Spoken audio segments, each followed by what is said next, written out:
और ओवैसी जी दोनों जुड़े हुए हैं। ओवैसी जी, आपके साथ शुरुआत करते हुए, आप व्हाइट पेपर मांग रहे हैं, आपको क्या लगता है सरकार क्या छिपा रही है, क्या सच जानना चाहते हैं आप, क्या है आपकी चिंता? नहीं, मेरी चिंता नहीं, ना मैं सच जानना नहीं चाहता, बल्कि देश जानना चाहता है। देश सच ये जानना चाहता है कि क्या अप्रैल 19 को इंटेलिजेंस ब्यूरो ने सरकार को नहीं कहा कि चीन बड़ी तादाद में अपनी फौजों को जमा कर रहा है? क्या 5 मई के दिन क्या मोदी सरकार को नहीं मालूम था कि गालवान रिवर वैली में चीन की फौज हजारों की तादाद में घुस चुकी है? क्या मोदी सरकार को यह नहीं मालूम था कि 9 मई को नकुला पास सिक्किम में इंटरनेशनल बॉर्डर में 2.5 किलोमीटर के अंदर चीन घुस गया? क्या मोदी को नहीं मालूम था कि मई 17 और 18 को पोंग सोंग सू लेक में चीन घुस चुका है? क्या सरकार को यह नहीं मालूम कि हर साल दिसंबर में आईटीबीपी की जिम्मेदारी होती है कि वो एमएचए डिफेंस के लोग बैठकर ये तय करते हैं कि आईटीबीपी कितने पेट्रोलिंग करेगा, आर्मी कितने पेट्रोलिंग करेगी? और क्या ये बात सच नहीं है कि जम्मू कश्मीर के एनटीआरओ के पास ड्रोन्स हैं? क्या ये बात सच नहीं है? बीजेपी क्यों नहीं बताती कि हमारे आईटीबीपी के पास हर महीना वो पुलिस के साथ, स्टेट पुलिस, कस्टम, मिलिट्री के साथ, मिलिट्री इंटेलिजेंस के साथ मीटिंग लेती है? मैं बीजेपी से जानना चाहता हूं कि ये इनकी गलती है। नरेंद्र मोदी की सियासी जिंदगी की सबसे बड़ी नाकामी और उसका खमियाजा देश भुगत रहा है, क्योंकि ये नरेंद्र मोदी की सरकार इस देश को टीवी चैनल की तरह चलाते आ रही है कि टीआरपी ना गिरे, और इनकी टीआरपी ना गिरने की वजह से आज हम देख रहे हैं कि हमारे 20 जवान शहीद हुए। मैडम, इससे बड़ी अफसोस की बात क्या हो सकती है कि 20 में से 17 के जिस्मों पर इतनी बुरी तरह के मार थे और 3 के चेहरे नजर नहीं आ रहे थे। 3 जवानों के गले काट दिए गए। एक हमारा कर्नल सुरेश बाबू के सर पर मारा गया। आज तक के सिस्टर चैनल पर एक सिपाही जिसका नाम राजस्थान का सुरेंद्र सिंह है, वो कह रहा है अपनी बाप को फोन करके कि अगर मेरे पास कृपान नहीं होता तो मुझे मार दिया जाता। कितने चीन के लोग आए? 2000। आखिर इसका जिम्मेदार कौन है? देश जानना चाहता है। और आप तो बड़ी बड़ी नेशनलिज्म की बातें करते हैं। मैडम, आखिरी बात कहकर अपनी बात को खत्म करूंगा कि जब हम ये रोड बना रहे थे तो बीआरओ ने रोड बना रहे थे तो हमको मालूम था कि ये रोड काराकोरम पास से लेकर राइट जाता है तांगसेरूप तक। अब चीन पहाड़ों पर बैठा हुआ है। वो जब चाहे जब हमको सियाचिन ग्लेशियर पे जाने से रोकेगा, काराकोरम पास के कम्युनिकेशन को खत्म करेगा, और जवाब ही नहीं है। हमारी सरकार के पास कोई जवाब नहीं है। आखिर सरकार अगर बदला लेगी तो क्या चीन को सिक्किम की जमीन से गालवान वैली जो भारत का हिस्सा है, पोंग सोंग सू लेक जो भारत का हिस्सा है, आप हटाएंगे नहीं हटाएंगे? बताइए हमको। देश जानना चाहता है, मैं नहीं, देश सच जानना चाहता है, और उसके लिए जरूरी है कि व्हाइट पेपर को जारी करना पड़ेगा मोदी सरकार। सवाल यह है कि आज शहीदों के पार्थिव शरीर उनके घरों को पहुंच रहे हैं। आज लद्दाख में वायुसेना अध्यक्ष अचानक दौरे पर गए, वहां पर लड़ाकू विमान उड़ रहे हैं। क्या ये वो वक्त नहीं है जब हिंदुस्तान की हर राजनीतिक पार्टियों को अपने मतभेद के ऊपर उठकर एकजुट आवाज में बोलना चाहिए? वैसे मैडम, मैं आपसे गुजारिश करूंगा कि मुझे जनाब सुधांशु साहब के सवालों का जवाब देने का मौका दीजिए। यकीनन मैं मुल्क के साथ हूं, मैं मुल्क का वफादार हूं। मैं मोदी के साथ नहीं हूं, ना मैं मोदी का वफादार कभी रहूंगा। मैं देश का साथ देता आया और इंशाल्लाह देता रहूंगा। जनाब सुधांशु साहब, आप बात कर रहे हैं 2005 के एग्रीमेंट की। मैं आपसे कह रहा हूं कि भाड़ में जाए एग्रीमेंट वो जो मेरे सिपाहियों की जान को नहीं बचा सका। और अगर कोई मेरे सिपाही पर, मेरे घर में अगर मुझ पर बंदूक तानता है, मेरे कमांडिंग ऑफिसर को मारता है, तो हमारी सरकार को यह बोलना चाहिए था कि खबरदार, अगर हमारे किसी सिपाही के बाल पर भी आंच आती है तो गोली चलाओ। दुनिया का कानून है, इंटरनेशनल लॉ है, सेल्फ डिफेंस। भारत की जमीन पर चीन ने हमारे कमांडिंग ऑफिसर को, हमारे सिपाहियों को मार मार कर 3 पानी में डूब गए। 150 से ज्यादा लेह के अस्पताल में इलाज चल रहा है। 10 को उन्होंने होस्टेज बना लिया। जो आपने नहीं कहा, आज उसको छोड़ा। ऐसे एग्रीमेंट को मैं फाड़ कर फेंकता हूं देश के लिए। क्या आप भूल गए कि आर्मी ने क्या कहा था, अगर कोई पत्थर फेंकेगा तो गोली चलाएंगे। जब एक दुश्मन मुल्क का सिपाही हमारे कमांडिंग ऑफिसर पर हमला करता है तो आपकी सरकार यह कह रही है कि गोली नहीं चलाना चाहिए। सुधांशु जी, क्या हो गया आपकी हमीयत को? क्यों आप नहीं कहते कि गोली चलाना चाहिए था, मारना चाहिए था चीनियों को? और तीसरी बात, आप कह रहे हैं कि ये जो साइचन, सुधांशु जी आप ज्योग्राफी नहीं जानते, मैं आपको बता रहा हूं। चीन गालवान में बैठकर अब भारत की फौज के लिए बहुत मुश्किल हो जाएगा। Indian army access to Siachen glacier को रोकेंगे चीनी। और आप ये भी जान लीजिए कि काराकोरम पास के कम्युनिकेशन को चीन खत्म कर सकता है।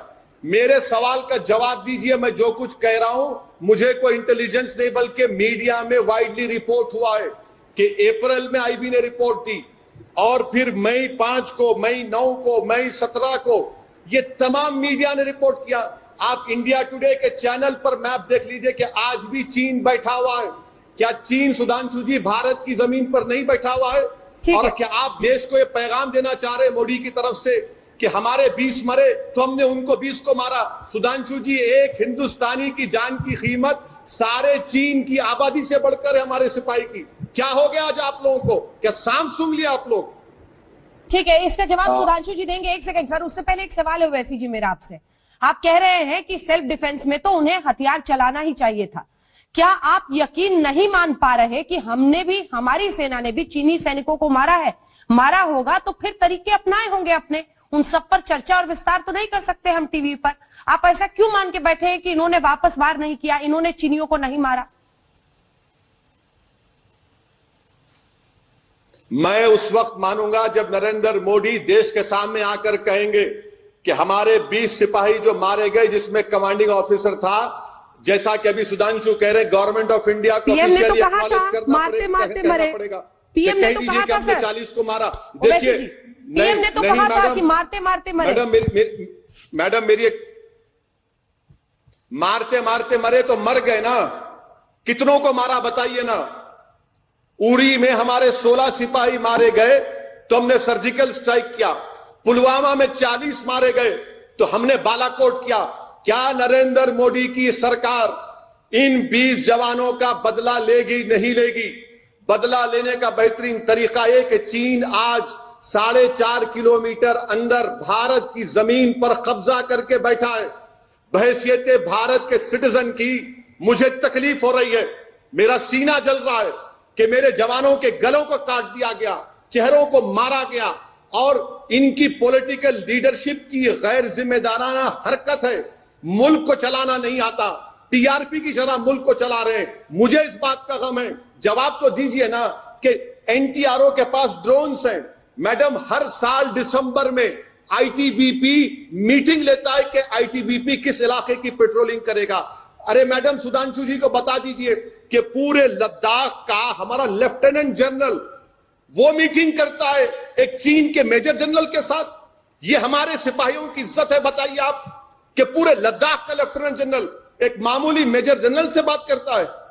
क्या हो रहा है हमारे देश में? ये मैडम, मुझे इतना अफसोस हो रहा है, तकलीफ हो रही है कि सुधांशु जी ये जवाब देकर अपनी पार्टी को बुरी तरह एक्सपोज करके देश को ये पैगाम दे रहे हैं कि चीन भारत की सरजमीन पर 1 इंच भी कब्जा नहीं किया है। कितनी बड़ी झूठ बीजेपी आज कह रही है देश के सामने। क्या चीन ने कब्जा नहीं किया हमारी जमीन पर? बता दीजिए सुधांशु जी। क्या सिक्किम में, गालवान में, पोंगसोंग सुलू लेक में? सर देखिए, मैं आप जब बोल रहे थे मैंने कुछ नहीं कहा, मैं सुन रहा था, तो सब्र करिए प्लीज। क्या चीन कब्जा नहीं किया भारत की जमीन पर? आप अभी अपना जवाब सुन लीजिए। आपने कहा कि चीन कब्जा नहीं किया, चीन कह रहा है कि हम घुस गए। तो फिर प्रधानमंत्री ऑल पार्टी मीटिंग क्यों बुलाए? चाय भी नहीं पिला सकते? क्या हमको ज्ञान देने के लिए बुलाए हैं? क्या प्रधानमंत्री धोखा दे रहे हैं देश को? 4.5 किलोमीटर चीन गलवान वैली में घुस चुका है, पोंगसोंग लेक के सदन में घुस चुका है। मैं फिर से देश को बताना चाह रहा हूं कि सुधांशु जी झूठ कह रहे हैं। यकीनन साइचन का जो रास्ता होगा, जहां पर जाने का एक्सेस होगा, गालवान के उन पहाड़ियों पर चीन बैठा हुआ है। अब चीन कभी भी, आप याद रखिए, काराकोरम में हमारा कम्युनिकेशन खत्म कर सकता है। बताए बीजेपी, चीन हमारी जमीन पर कब्जा कराए या नहीं कराए? अरे भाड़ में जाए चीन के साथ कौन खड़ा या ना खड़ा है। मुझे अपनी देश की जमीन की फिक्र है। क्या ये मोदी सरकार इन वीर जवानों की शहादत को, इनके मरने को रायगा जाने देगी? क्या आज तक के चैनल पर वो सिपाही जिसका नाम सुरेंद्र सिंह है अपने पिताजी को फोन करके कहता है कि 2000 लोग आकर हमला किया हम पर, कीले नेल्स लगे हुए लकड़ी के ऊपर, 3 हमारे सिपाहियों के चेहरे नहीं दिख रहे, तो क्या चीन की जमीन पर थे?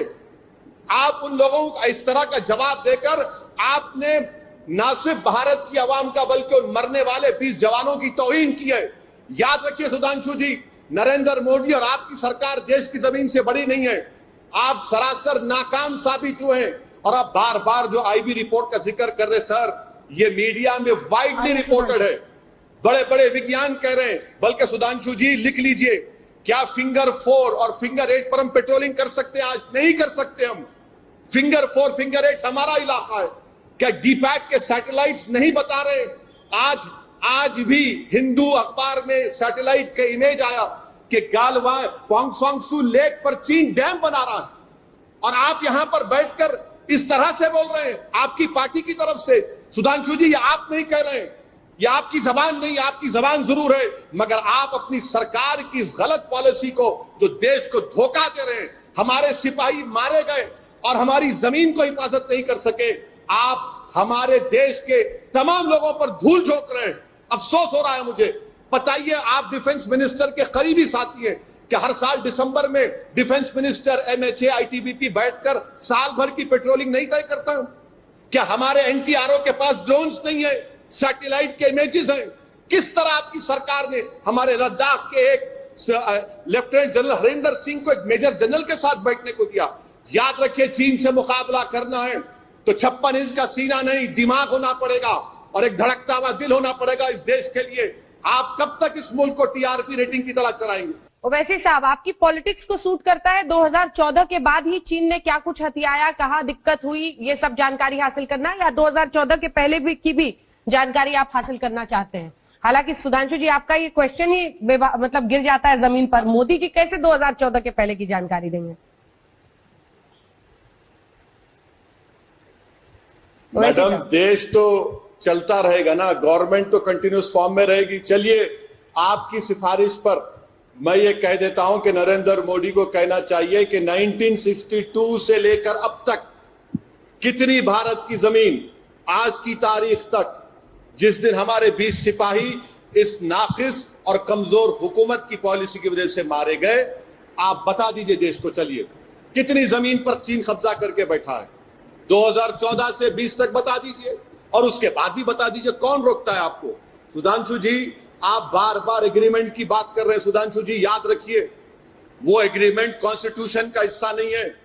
जिस जमीन पर हमारे सिपाहियों को मारा गया वो भारत की सरजमीन है, और जिस भारत की सरजमीन पर मेरे घर में घुसकर मेरे सिपाहियों को कोई मारता है तो मुझे अख्तियार है कि मेरे घर में घुसने वालों पर मैं गोली चलाऊं। और अगर कमांडिंग ऑफिसर मरता है तो सिपाहियों को आप ऑर्डर नहीं दिए। Political leadership, military leadership, strategic leadership की ये नाहिली है। आप एग्रीमेंट की बात कर रहे हैं सुधांशु जी, सुन लीजिए, आप एग्रीमेंट कहते हैं ना, 96 का एग्रीमेंट जो 7 पेज पर मुश्तमिल है, क्या कहता है कि फौज दोनों की ज्यादा तादाद में नहीं बढ़नी चाहिए, आर्टिलरी नहीं होना चाहिए। अरे भाई साहब, एग्रीमेंट नहीं रहा। जब कमांडिंग ऑफिसर को मारने लगे, जान लेने लगे, तो फिर कहां का एग्रीमेंट? आप क्या कौन से अखलाक की बात कर रहे हैं? देश की जमीन की हिफाजत की बात हो रही है, देश के सिपाहियों की हिफाजत की बात हो रही है। और आपके तमाम बातों से एक बात जाहिर हो रही है कि आप ये कह रहे हैं कि हम कुछ भी नहीं करेंगे, हम चूड़ियां पहनकर, हाथों को मेहंदी लगाकर बैठ जाएंगे और चीन उन इलाकों पर गालवान वैली में बैठा रहेगा। ये चीन की हमेशा साजिश रही। साउथ चाइना में चीन ने ऐसा ही किया और वो फेट अकम्पली हो गया। आप ये क्यों नहीं कहते कि हम चीन को उखाड़ कर फेंकेंगे, सिक्किम से उखाड़ कर फेंकेंगे, गालवान वैली से उखाड़ कर फेंकेंगे, पांगसोंसू लेक से निकाल कर फेंकेंगे, जिस रिवर पर डैम बनाया जा रहा है उसको नहीं बनाने देंगे, इन 20 लोगों की शहादत को रायगा नहीं जाने देंगे, और आप लच्छेदार गुफ्तगू कर रहे हैं। अरे एग्रीमेंट भाड़ में जाए, मैं उस एग्रीमेंट को फाड़ देता। अगर मुझसे पूछा जाता जब मेरी जमीन का मामला आता है तो क्या का एग्रीमेंट, अरे जो हमारे एग्रीमेंट का पासो लिहाज नहीं रखता उनसे हम बात करेंगे, क्यों सी बात करें सुधांशु जी आप। आर्थिक मोर्चे पर जिस तरह के कदम उठाए जा रहे हैं उसको घेरने के लिए, उस पर आपने हाथ उठाया था, वहां पर क्या दिक्कत है? सरकार उस तरफ बढ़ रही है वैसे साहब। मैडम मैं एक बात पूछना चाहता हूं सुधांशु जी से, मैं जो फिगर्स दे रहा हूं वो director general of foreign trade के हैं। क्या मोदी सरकार जो हमारे भारत के एक्सपोर्ट्स चीन को है वो 15.54 बिलियन यूएस डॉलर्स के बंद करिए ना, इंपोर्ट्स हमारे हैं 62.38 बिलियन यूएस डॉलर्स के, 14% बंद करिए, चैलेंज कर रहा हूं आपको, ये दोनों एक्सपोर्ट्स को इंपोर्ट्स को बंद करिए आप। मैं आपको चैलेंज कर रहा हूं मोदी सरकार को, ये जो हम एक्सपोर्ट्स कर रहे हैं 15.54 यूएस बिलियन डॉलर्स के, क्या है? Organic chemicals, mineral based products, import जो हो रहा है क्या हो रहा है? Electric machinery, madam nuclear reactors भी हमने चीन से मंगाया है, न्यूक्लियर रिएक्टर्स, बॉयलर्स, मशीनरी, चलिए बंद करिए ना इनको। हिम्मत है आप में, बैठकर टीवी स्टूडियो में बोलना अलग बात है, इंप्लीमेंट करके दिखाइए। और आप कह रहे सिकम, जब सिकम की बात आई तो किसने सिकम को स्टेट का स्टेटस दिया और चीन को बता दिया कि हम स्टेटस दे रहे हैं।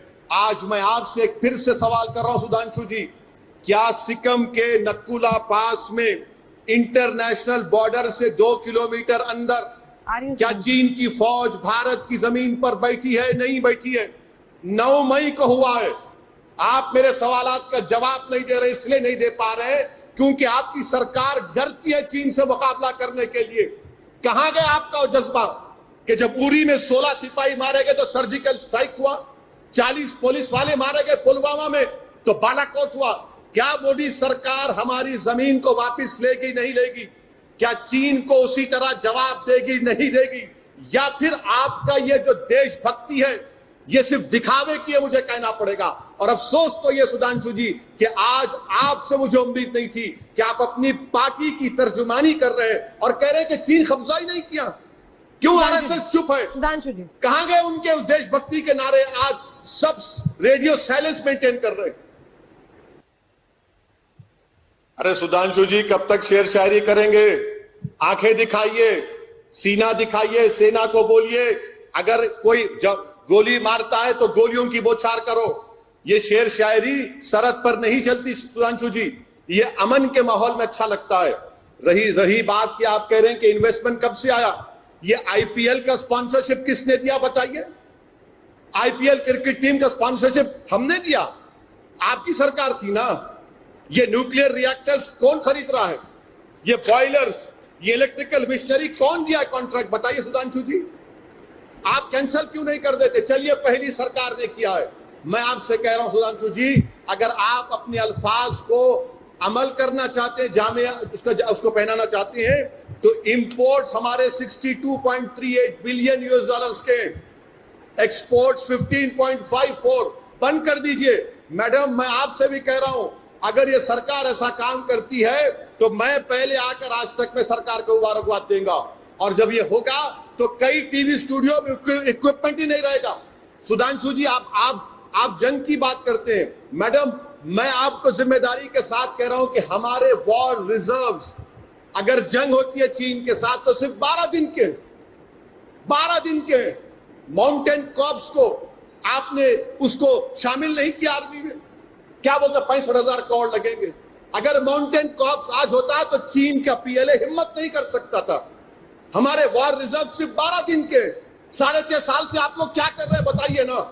ठीक है मैं बुरा आदमी हूं, आप दूध के धुले, दुनिया के सबसे बेहतरीन आदमी मोदी और ओवैसी गंदा है, मगर जब देश की जमीन की बात आ रही तो गंदा आदमी खड़े होकर एक वजीर आजम से उसकी सरकार से पूछ रहा है कि क्यों खामोश बैठे हैं आप?